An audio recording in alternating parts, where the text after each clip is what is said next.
नमस्कार दोस्तों, मैं सुनील कमलापुरी आप सभी का हार्दिक स्वागत करता हूं हमारे यूट्यूब चैनल पे। और आज के डेट में हम लोग सीखने जा रहे हैं नंबर सिस्टम से related second video. First video आप लोग आशा करता हूं कि देख चुके होंगे, और सेकंड वीडियो में आप लोगों को नंबर सिस्टम से संबंधित वो समस्त एडवांस क्वेश्चंस से लेकर के बेसिक क्वेश्चंस बताए जाएंगे, जो कि तमाम सारे कॉम्पिटिटिव एग्ज़ाम्स के दौरान में पूछे जाते हैं। तो आइए स्टार्ट करते हैं इस सेशन का और देखते हैं, क्वेश्चनों को समझते हैं, हर एक मोमेंट्स को। तो सबसे पहले हम लोग जान ले रहे हैं इसमें कि संख्या पद्धति कहते किसे हैं। तो संख्या पद्धति वह पद्धति है जिसमें विभिन्न संख्या उनके गुणन का अध्ययन किया जाता है। क्या होता है दोस्तों? ऐसी पद्धति है नंबर सिस्टम, या ऐसा सिस्टम है जिसमें विभिन्न संख्या यानी विभिन्न प्रकार की संख्याओं एवं उनके गुणन का अध्ययन किया जाता है, अथवा किसी भौतिक राशि के परिणामों का बोध कराने के लिए जिस पद्धति का प्रयोग किया जाता है उसे संख्या पद्धति कहते हैं। भौतिक राशियों के परिणामों का बोध कराने के लिए जिस पद्धति का प्रयोग किया जाता है उसको संख्या पद्धति कहते हैं। क्लियर? चलिए आगे बढ़ते हैं। तो संख्याओं के जो डिफरेंट प्रकार हैं उसको देख रहे हैं, यानी types of the number system, इसको समझने की कोशिश करते हैं। तो देखिए, सबसे पहला है प्राकृत संख्या यानी नेचुरल नंबर। तो प्राकृत संख्या जो है वो 1 से लेकर असीमित है या अनगिनत है। क्लियर है? अनगिनत है। क्लियर? इसी को इन्फिनिटिव बोलते हैं, ध्यान रखिएगा दोस्तों। यानी 1 से लेकर अपरिभाषित है, असीमित है, अनगिनत है, इनको बोला जा सकता है।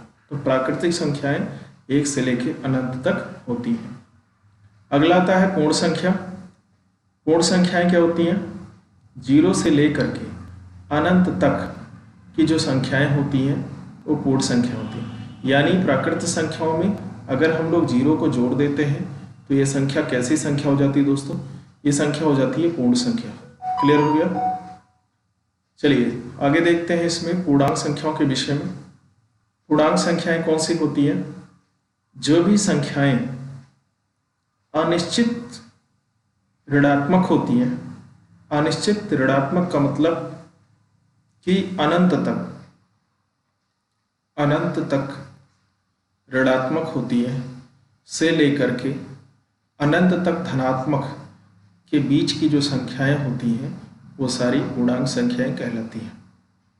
उसमें -8, -7, -6, -15, -20 कुछ भी हो सकता है, +6, +8, +10, +12, +15 कुछ भी, ये संख्याएं कैसी संख्याएं होंगी? पूर्णांक संख्याएं होंगी। क्लियर हो गया? आगे आता है सम संख्या यानी इवन नंबर। तो इवन नंबर ऐसी संख्याएं होती हैं जो सामान्यतः 2 से विभाजित होती है, यानी 2 के टेबल में आती हैं। तो 2, 4, 6, 8, 10, 12 से लेकर के अनंत तक की जो संख्याएं हैं वो कैसी संख्याएं हैं? सम संख्याएं। दोस्तों ध्यान रखिएगा कि ये अनंत तक जाती है, यानी इन्फिनिटिव है। अगला आता है विषम संख्या। विषम संख्याएं ऐसी संख्याएं होती हैं जो 2 से विभक्त नहीं होती हैं। उनको क्या बोलते हैं दोस्तों? उनको विषम संख्याएं बोलते हैं, यानी ऑड नंबर। तो 1, 3, 5, 7, 17, 21 से लेकर के इन्फिनिटिव यानी अपरिभाषित या अनंत तक की जो संख्याएं हैं वो विषम संख्याएं हैं। आगे आता है भाज्य संख्याएं। भाज्य संख्याएं क्या है? जैसे 4 है, 12 है, 16 है, 21 है, 25 है, से लेकर के अपरिभाषित यानी अनंत तक जाती है। अब भाज्य संख्याएं किसे कहते हैं दोस्तों? भाज्य संख्याएं ऐसी संख्याएं होती हैं जो खुद से भी कटती हैं और अन्य संख्याओं के माध्यम से भी कटती है। उनको भाज्य संख्या या विभाजित होती है, उनको भाज्य संख्या कहते हैं। जैसे 4 खुद 4 से भी डिवाइड है, 2 से भी कटेगा और 1 से भी। 12 है, 12 से भी कटेगा, 4 से भी, 3 से भी। तो जिसके भी कई सारी भाज्य हो सकते हैं, भाजक हो सकते हैं, वह संख्याएं भाज्य संख्याएं कहलाती हैं। क्लियर? चलिए आगे देखते हैं इसमें। नेक्स्ट समझने की कोशिश करेंगे इसमें।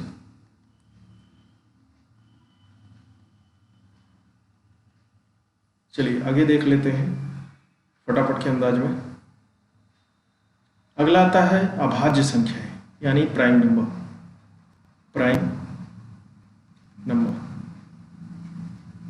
क्लियर? प्राइम नंबर क्या होते हैं दोस्तों?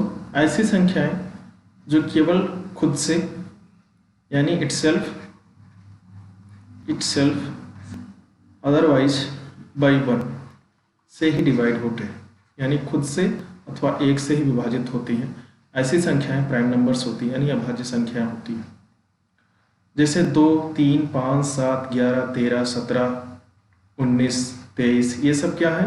ये भी अनंत तक जाती है। तो ये सब संख्याएं कैसी है दोस्तों? अभाज्य संख्याएं। क्लियर हो गया? आगे बढ़ते हैं इसमें। अगला है परिमेय संख्याएं। परिमेय संख्याएं क्या होती हैं दोस्तों?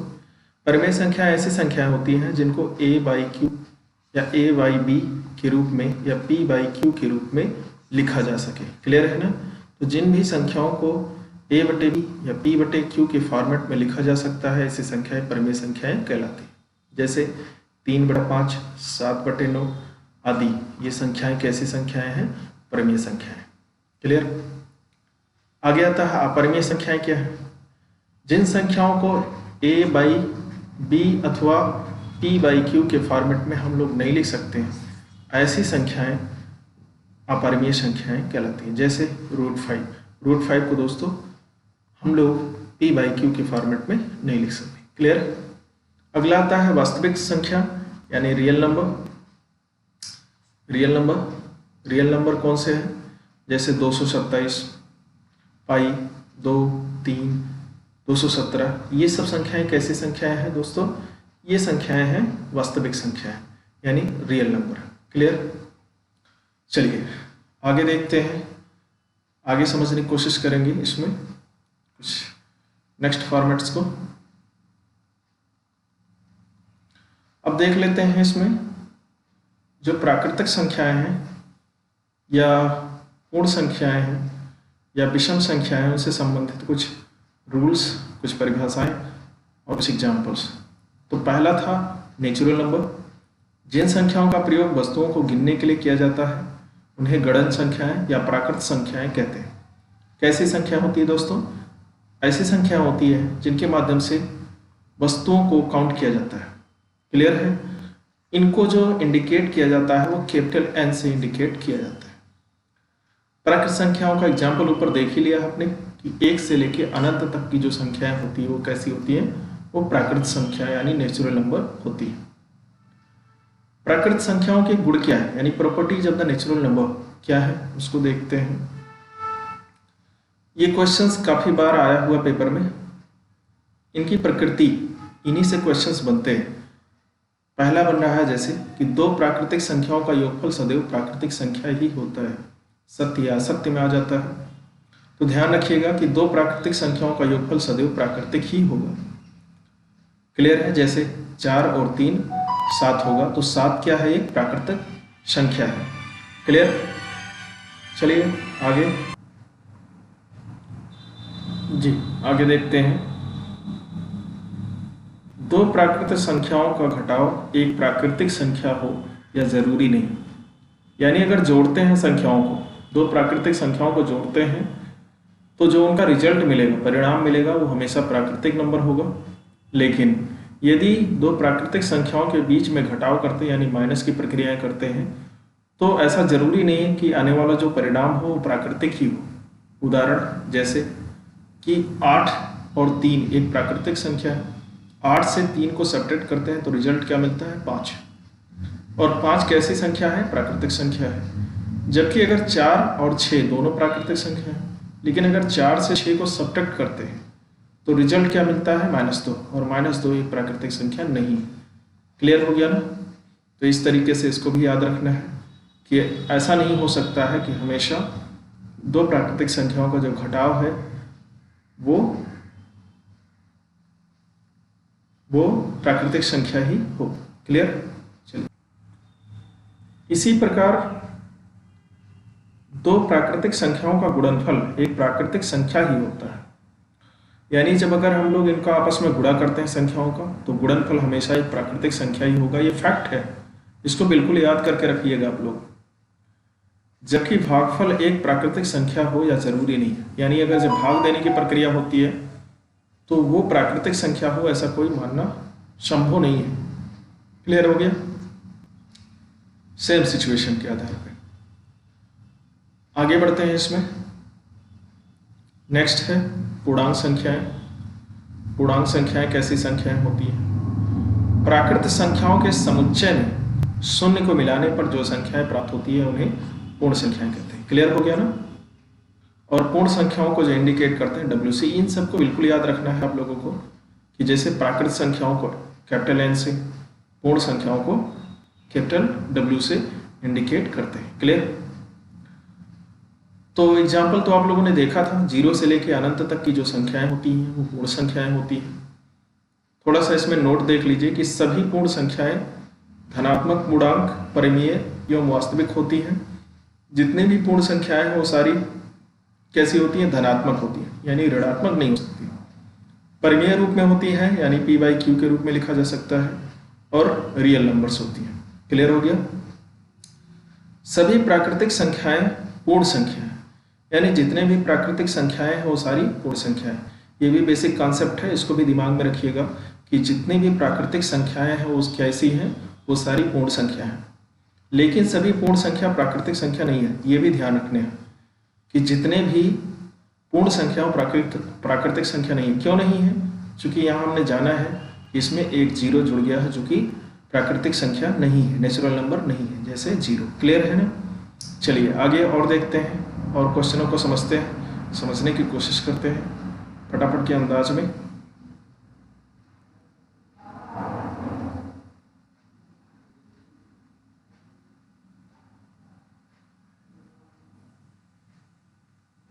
चलिए नेक्स्ट देखते हैं हम लोग पूर्णांक संख्याएं यानी इंटीजर्स। प्राकृत संख्याओं में शून्य एवं ऋणात्मक संख्याओं को मिलाने पर, यानी अगर हम लोग उसमें शून्य और ऋणात्मक संख्याओं को दोनों को मिला दें तो जो संख्याएं प्राप्त होंगी उन्हीं को क्या बोलेंगे? पूर्णांक बोलेंगे। ठीक है ना? पूर्णांक संख्याएं, जो पूर्णांक संख्याएं हैं उनको जड़ से इंडिकेट करते हैं। क्लियर हो गया ना? पूर्णांक संख्याएं को कैपिटल जड़ से इंडिकेट करते हैं। और इसमें क्या होता है कि अगर प्राकृत संख्या में शून्य और ऋणात्मक संख्याएं भी जोड़ दें, जैसे -8, -7, -6, ये सब भी जोड़ देते हैं, तो ये संख्याएं कैसी बन जाती हैं? वो पूर्णांक संख्याएं बन जाती हैं। क्लियर हो गया?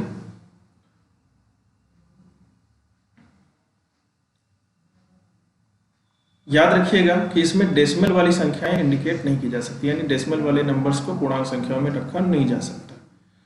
क्लियर है ना? चलिए आगे सम संख्या को भी देखते हैं, समझने की कोशिश करते हैं सम संख्याओं को भी। सम संख्या इवन नंबर्स वह संख्याएं जो पूर्णतः 2 से विभाजित होते हैं उन्हें सम संख्याएं कहते हैं। क्लियर हो गया? ऐसी संख्याएं जो 2 से पूर्णतः विभाजित होती हैं उन्हें सम संख्याएं कहते हैं और इन्हें कैपिटल E से इंडिकेट करते हैं। क्लियर हो गया ना? इन्हें कैपिटल E से इंडिकेट किया जाता है। ठीक? ओके, चलिए ओके, चलिए नेक्स्ट सम संख्या के बाद है विषम संख्या। विषम संख्या को देखते हैं और इसको समझने का प्रयास करते हैं। विषम संख्या यानी ऑड नंबर, वह संख्याएं जो 2 से पूर्णतः विभाजित नहीं होते उन्हें विषम संख्याएं यानी ऑड नंबर कहते हैं। देख ही चुके थे 1, 3, 5, 7, 9, 11, 13, 15, 17, यही सब संख्याएं कैसी हैं? अपरिभाषित, यानी अनलिमिटेड, अनंत तक जाती है। ठीक है ना? अनंत तक की संख्याएं कैसी संख्याएं हैं? विषम संख्याएं। चलिए आगे देखते हैं भाज्य संख्या यानी कंपोजिट नंबर कैसे हैं। वह संख्याएं जो स्वयं और 1 के अलावा अन्य किसी और संख्या से पूर्णतः विभाजित हो उन्हें भाज्य संख्या कहते हैं, जैसे 4, 6, 10, 12, ये सब कैसी संख्याएं हैं? भाज्य संख्याएं हैं, यानी कंपोजिट नंबर है जो खुद से भी कट रही है, 1 से भी कट रही है और किसी अन्य संख्या से भी कट रही है, जैसे मैंने बता दिया ऊपर में। अभाज्य संख्याएं भी देख चुके हैं, प्राइम नंबर जो खुद से कटती हैं अथवा 1 से कटती है, इनके अलावा किसी से नहीं कटती हैं। ठीक है ना? तो 2, 3, 7, 11, 13, 17, 29, 23 ये सब कैसी संख्याएं हैं? 19, 23 ये सब कैसी संख्याएं हैं? अभाज्य संख्याएं। चलिए आगे बढ़ते हैं, थोड़ा सा नेक्स्ट देखने की कोशिश करते हैं। इसमें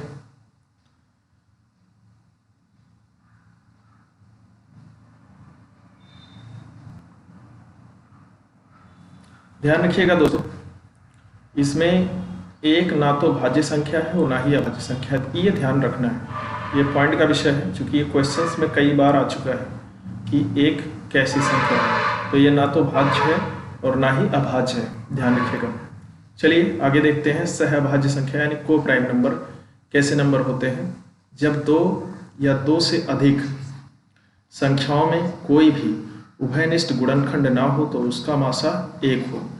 जब कोई दो संख्याएं या दो से अधिक संख्याएं होती हैं और उनके बीच में जो कॉमन नंबर है, कॉमन फैक्टर है या नंबर है, वो अगर 1 है, ठीक है ना, 1 से बड़ा नहीं है, तो ऐसी संख्याएं सहअभाज्य संख्याएं होती है। जैसे 2 और 5, 4 और 9, 12 और 25, 8, 9 और 12।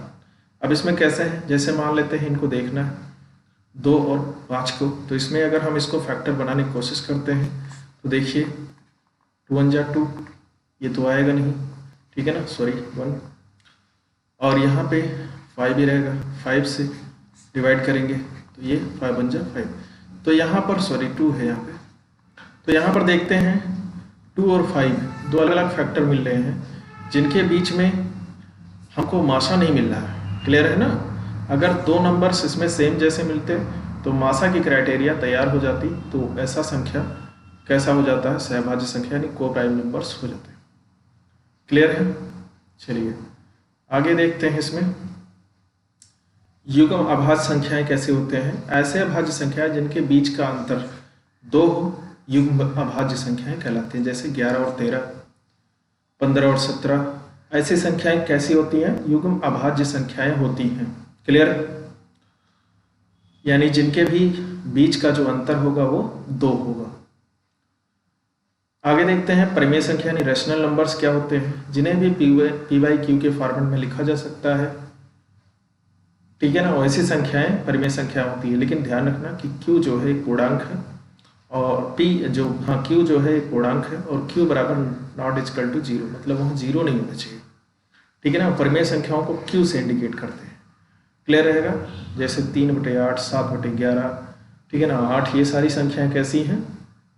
1.20, ये सारी संख्याएं कैसी हैं? ये सारी संख्याएं जो हैं वो परिमेय नंबर हैं। क्लियर रहेगा? चलिए आगे देखते हैं। परिमेय संख्याओं का थोड़ा सा सूत्र है, उसको भी देखते चलते हैं। परिमेय संख्याओं का थोड़ा सा सूत्र है जिसे देख लेते हैं हम लोग। सभी पूर्णांक यानी जेड परिमेय संख्याएं होते हैं, क्योंकि इन्हें Z/1 के रूप में लिखा जा सकता है। क्लियर है ना? Z/1 के रूप में लिखा जा सकता है, यानी जैसे 4 है तो 4/1 लिखा जा सकता है, 5 है 5/1 लिखा जा सकता है, ठीक है ना। नोट, ये थोड़ा सा ध्यान देने योग्य बात है। यही एग्जाम के दौरान में काफ़ी ज़्यादा इंपॉर्टेंट रूप से स्ट्रीम होता है कि परिमेय संख्याओं का जो योग है, अंतर है, गुणनफल है तथा भागफल है, एक परिमेय संख्या ही होती है। किन संख्याओं का? परिमेय संख्याओं का। क्लियर ना? इसमें यानी चारों जो प्रक्रियाएं, बेसिक प्रक्रियाएं हैं, योग, अंतर, गुणनफल और भागफल, ये सारी की सारी परिमेय ही संख्या होगी दो परिमेय संख्याओं के बीच में। जबकि जो 0 है, जबकि 0 से विभाजित न किया जाए, ठीक है ना, 0 से विभाजित नहीं करना है। अपरिमेय संख्याएं क्या? वह संख्या जिन्हें पी बाई क्यू के रूप में नहीं लिखा जा सकता है, अपरिमेय होती हैं। पी तथा क्यू पूर्णांक होते हैं और क्यू इक्वल टू नॉट 0 होता है, अपरिमेय संख्याएं कहलाती हैं। जैसे √7, √13, √17 और पाई, ये सारी कैसी संख्याएं हैं? अपरिमेय संख्याएं, चूंकि इनके बाई 1 नहीं लिखा जा सकता। क्लियर है ना? इस वजह से इन्हें अपरिमेय संख्या माना जाता है। अगला है रियल नंबर यानी वास्तविक संख्याएं। सभी परिमेय तथा अपरिमेय संख्याएं वास्तविक संख्याएं, माने जितने भी परिमेय संख्याएं हैं जिनको पी बाई क्यू के रूप में लिखा जा सकता है और जिनको पी बाई क्यू के फॉर्मेट में नहीं लिखा जा सकता, वो सारे रियल नंबर्स होते हैं। जैसे 4 है, 6 है, 2 है, √3 है, 10 है, 15 है, -2 है। ये सारे कैसे हैं? ये सब वास्तविक संख्याएं हैं, यानी रियल नंबर हैं। क्लियर हो गया? चलो आगे बढ़ते हैं और समझने की कोशिश करते हैं। नेक्स्ट,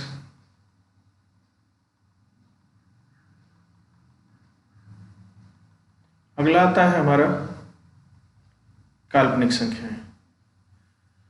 काल्पनिक संख्याएं, ऋणात्मक संख्याओं का वर्गमूल लेने पर जो संख्याएं बनती हैं उन्हें काल्पनिक संख्या कहते हैं। यानी कोई ऋणात्मक संख्या है, उसका वर्गमूल ले लें तो उसके पश्चात में जो हमको परिणाम मिलता है वो क्या होता है? काल्पनिक संख्या होता है। जैसे √-3,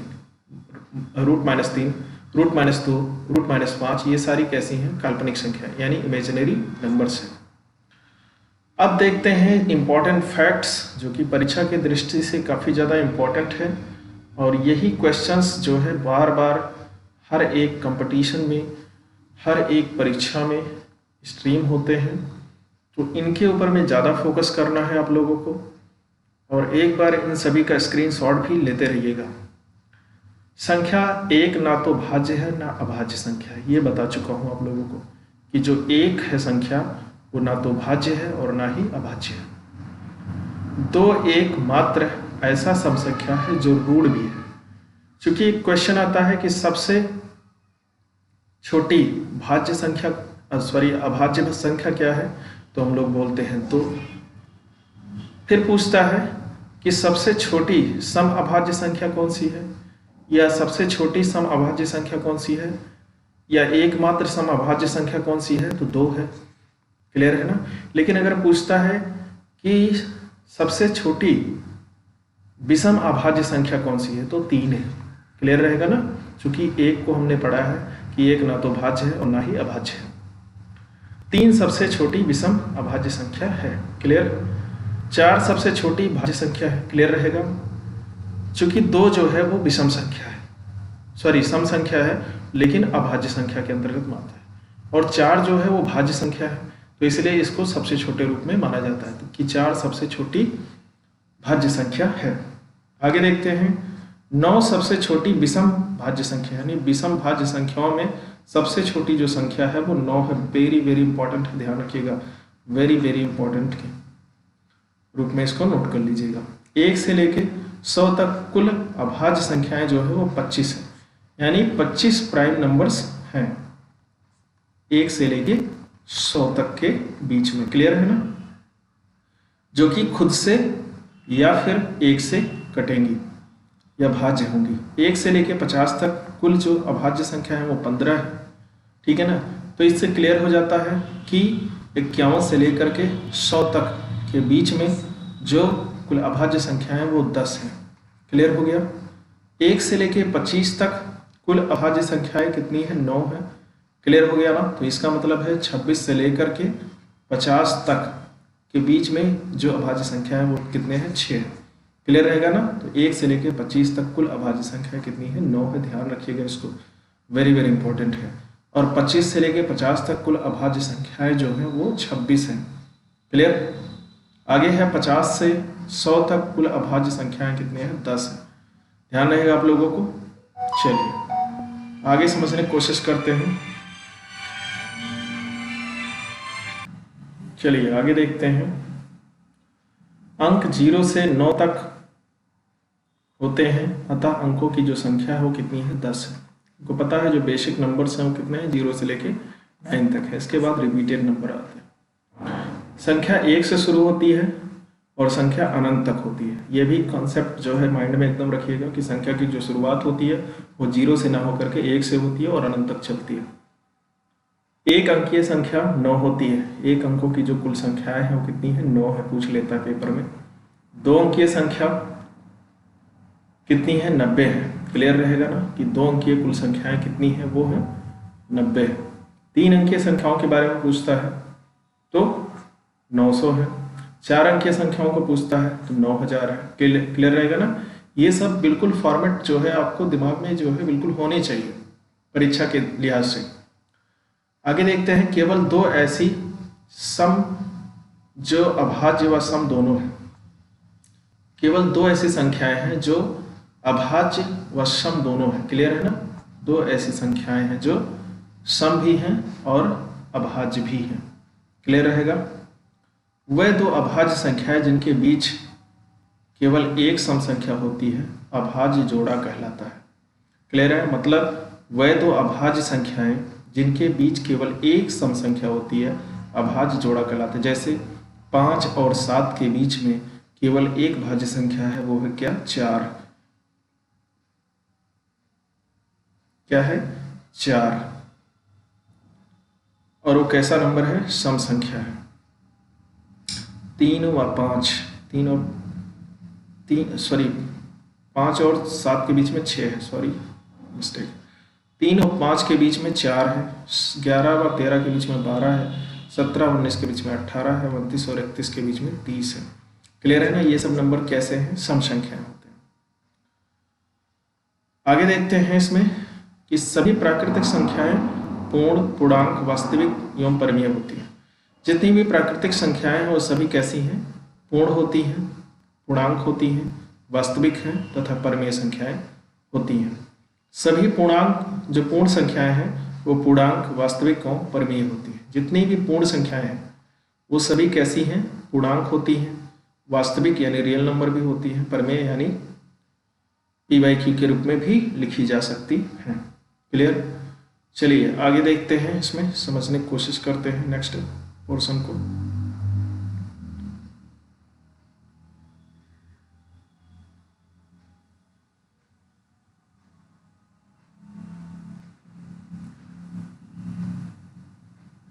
सभी पूर्णांक परमेय एवं अपरमेय संख्याएं वास्तविक होते हैं। जितने भी पूर्णांक हैं वो सारे परमेय भी होते हैं एवं अपरमेय संख्याएं जो भी हैं वो सब वास्तविक होते हैं। क्लियर है ना? अभाज्य यानी ऋण संख्या, उसी को ऋण संख्या के नाम से भी जानते हैं, भाज्य संख्याओं को। एवं यौगिक संख्याएं सम तथा विषम होती हैं। जितने भी अभाज्य संख्याएं एवं यौगिक संख्याएं हैं वो सम तथा विषम संख्या होती है। और सभी पूर्णांक परमीय एवं अपरमीय संख्याएं धनात्मक एवं ऋणात्मक दोनों होती हैं। जितने भी पूर्णांक हैं वो सभी परमीय और अपरमीय संख्याएं धनात्मक एवं ऋणात्मक दोनों होती हैं। क्लियर रहेगा? प्राकृत यानी अभाज्य, यौगिक, सम तथा विषम, क्योंकि इतने सारे नंबर फॉर्मेट जो है वो किसके अंतर्गत में आते हैं? प्राकृतिक संख्या के अंतर्गत में आते हैं। एवं पूर्ण संख्याएं कभी भी ऋणात्मक नहीं होती। ध्यान रखिएगा, ये संख्याएं कभी भी ऋणात्मक नहीं होती। कौन कौन सी? अभाज्य, यौगिक, सम, विषम एवं पूर्ण संख्याएं। भिन्न संख्याएं परमेय होती हैं। क्लियर रहेगा ना? भिन्न संख्या नहीं, जिनको भिन्न के रूप में लिखा जाता है वो सारी संख्याएं कैसी होती है? वो परमेय फॉर्मेट में होती है। आगे है 2 के अतिरिक्त सभी अभाज्य संख्याएं ऋण संख्याएं विषम होती हैं। 2 के अतिरिक्त जितनी भी संख्याएं वो सारी संख्याएं कैसी हैं? विषम संख्याएं जो अभाज्य हैं। 0 से 0 ऋणात्मक और धनात्मक दोनों नहीं होता, माने ना तो 0 को ऋणात्मक संख्या माना जाता ना ही धनात्मक संख्या माना जाता है। आगे है शून्य में किसी भी संख्या का भाग देने पर शून्य आता है। अतः 0 को अगर a से भाग देंगे तो उत्तर में कितना आएगा? 0। अतः यहाँ पर a वास्तविक संख्या है। क्लियर है ना कि a कैसा संख्या है? वास्तविक संख्या है। क्लियर हो रहा कॉन्सेप्ट? चलिए आगे देखते हैं। किसी भी संख्या में शून्य का भाग देना परिभाषित नहीं है, अर्थात यदि किसी भी संख्या में शून्य का भाग देते हैं तो भागफल इनफाइनाइट या नॉन डेफिनिट आता है। क्लियर हो गया? चलो आगे और देखते हैं।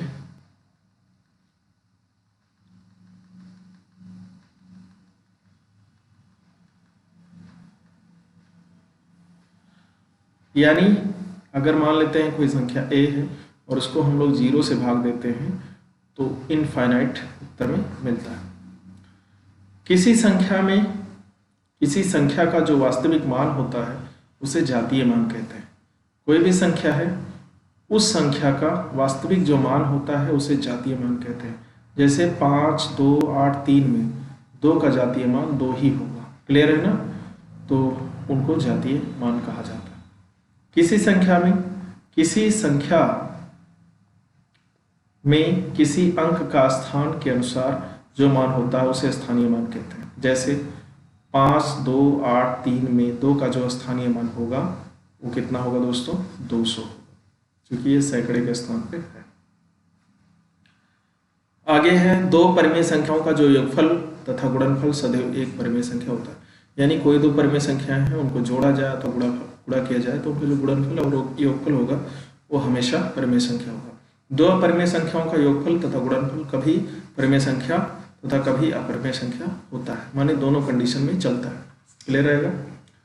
एक परिमेय संख्या तथा एक अपरिमेय संख्या का गुणनफल एवं योगफल सदैव एक अपरिमेय संख्या होता है।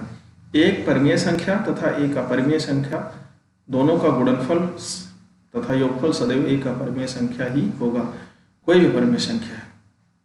और जो पाई का मान है वो अपरिमेय है, चूंकि उसको हम 3.14 करके लेते हैं तो काफ़ी अंदर तक जाता है, और जिसको हम लोग बाई के रूप में नहीं लिख सकते, इस वजह से इसको अपरिमेय संख्या के रूप में दर्शाया जाता है। क्लियर है ना? चलिए आगे और देख लेते हैं।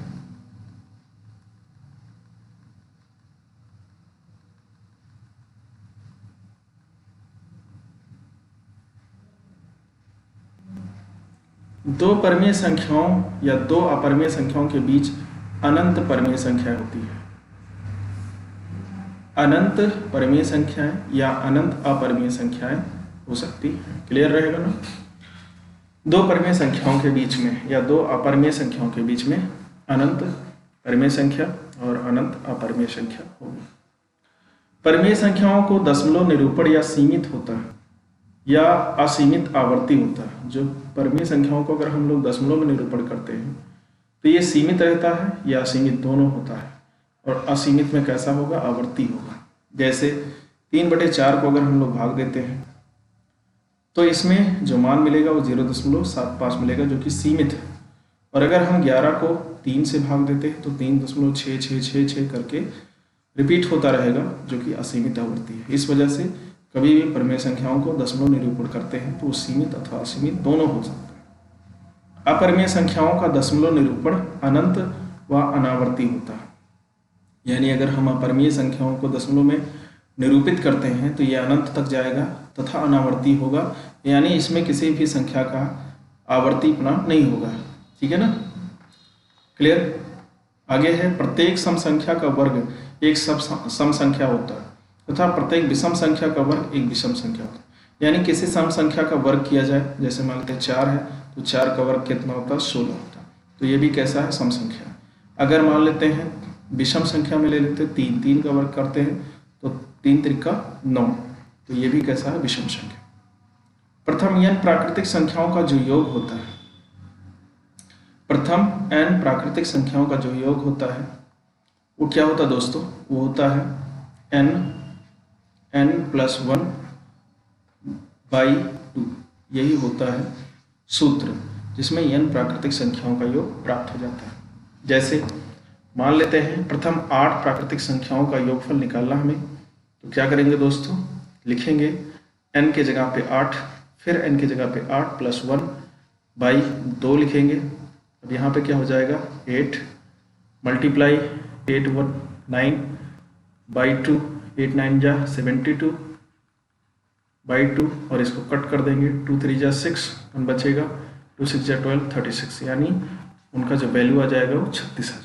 क्लियर है ना? तो इस तरीके से हम लोग निकाल लेते हैं। आगे बोल रहा है कि प्रथम n सम संख्याओं का जो योग होता है वो होता है n+1। क्लियर है ना?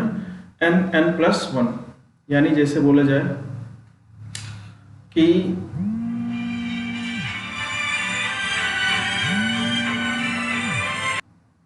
यानी हमें मान लेते हैं प्रथम 8 प्राकृतिक संख्याओं का सम संख्याओं का योग निकालना है, तो क्या करेंगे? यहाँ पे लिखेंगे 8 और यहाँ पे लिखेंगे 8 और यहाँ +1, 8 1 9 और 9 72, यानी हो जाएगा पूरा उत्तर 72। क्लियर है ना? तो इस तरीके से हम लोग निकाल लेते हैं इस फार्मूले के माध्यम से। चलिए आगे देखने की कोशिश करते हैं, नेक्स्ट फार्मूले की तरफ में बढ़ते हैं, नेक्स्ट कॉन्सेप्ट को देखने की कोशिश करते हैं।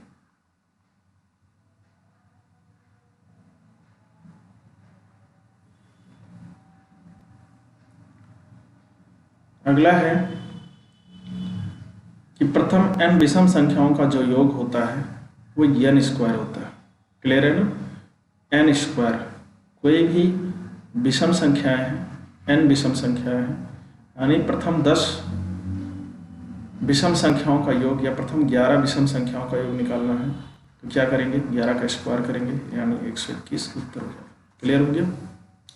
आगे है इसमें, यदि दशमलव संख्याएं 0.x तथा 0.xy के रूप में दी होती हैं तो इन्हें परमीय संख्या p/q के रूप में निम्नवत बदलते हैं। 0.x = क्या हो जाएगा, x/10। क्लियर है ना? क्योंकि अगर हम लोग x के वैल्यू को उठा के आगे लेकर आते हैं तो यहाँ पर 0 लगेगा। क्लियर है?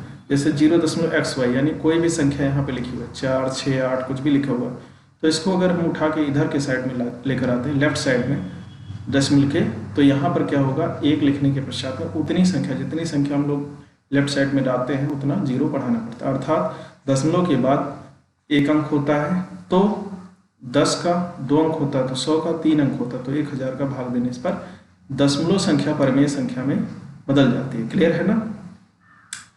यदि अशांत, जो अनंत तक जाती है अशांत दशमलव, आवर्ती दशमलव संख्या 0.x तथा xy के रूप की है तो इन्हें परमेय संख्या p/q के रूप में निम्नवत बदलते हैं। 0.x बराबर क्या हो जाएगा, x/9। क्लियर है ना? आसान दशमलव होने की स्थिति में, तथा 0.xx यानी यहाँ पे कोई भी संख्या लिखी होती है x के जगह पे तो वो वैल्यू लिखेंगे और उसके बाई 9 लिखते हैं। ठीक है ना? यानी जितनी संख्याएं डेसिमल के इस तरफ बढ़ेंगी उतने 9 वहाँ पे बढ़ जाएंगे। कब बढ़ेंगे, जब आसान दशमलव की कंडीशन होंगी। ठीक है ना? अर्थात दशमलव के बाद 1 अंक बार बार सहित हो तो 9 का 2 बार हो तो 99 का और 3 बार हो तो 999 का दशमलव से भाग हो जाता है। 1 से 100 तक की संख्याओं में शून्य के अंक 11 होते हैं, यानी 1 से लेकर के 100 तक की अगर संख्याओं को काउंट करें तो शून्य के अंक कितने होते हैं, 11 होते हैं। ध्यान रखिएगा दोस्तों, परीक्षा के लिहाज से काफ़ी इंपॉर्टेंट है। और 1 से 100 तक की संख्याओं में 1 के अंक 21 होते हैं, यानी 1 21 बार रिपीट होता है। ठीक है ना? 1 से लेके 100 तक की संख्याओं में ध्यान रहेगा। चलिए आगे बढ़ते हैं, आगे कुछ और कॉन्सेप्ट को देखने की कोशिश करते हैं, समझते हैं।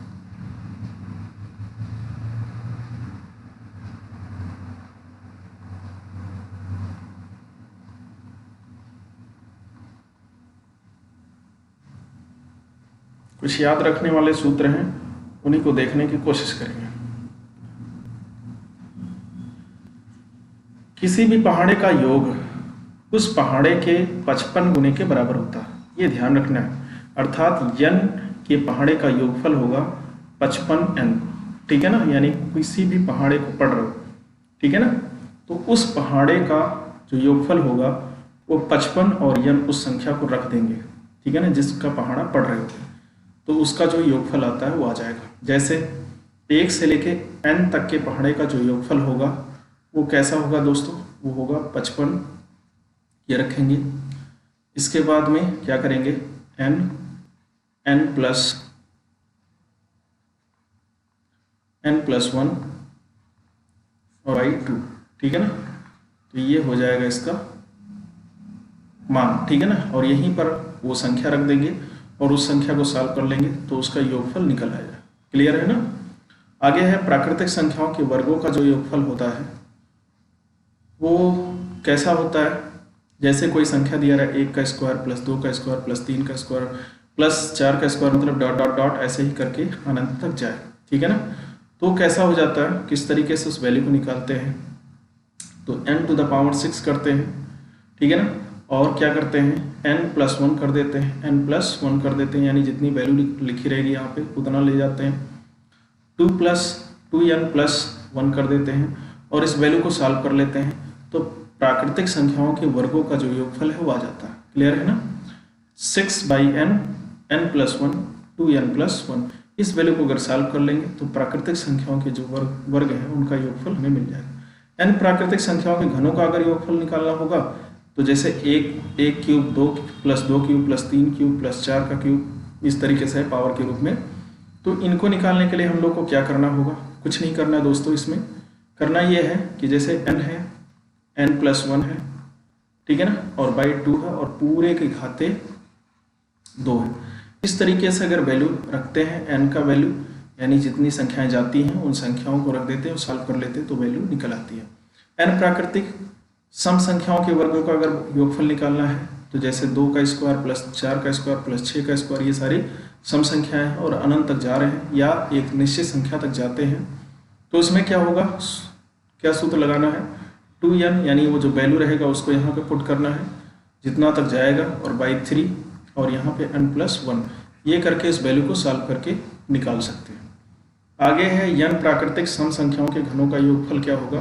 तो जैसे 2 का क्यूब, 4 का क्यूब, 6 का क्यूब है तो क्यूब के रूप में रहेगा, तो क्या करोगे, 2n² और n+1 का होल स्क्वायर। इस रूप में अगर इस सूत्र का प्रयोग करके, इस फार्मूले का प्रयोग करके हम चाहेंगे तो n प्राकृतिक सम संख्याओं के घनों का योगफल निकाल सकते हैं। आशा करता हूँ कि ये वीडियो काफ़ी लाभप्रद होगा आपके लिए। तो अगर ये वीडियो पसंद आता है तो हमारे चैनल को सब्सक्राइब करिए, लाइक करिए, शेयर करिए, कमेंट करिए, ठीक है ना, और इसको बार बार रिपीट करते रहिए जिससे कि सारे जितने भी बेसिक कॉन्सेप्ट है वो याद होते जाएं। और आशा करता हूँ कि वीडियो पसंद आया होगा। नमस्कार, जय हिंद।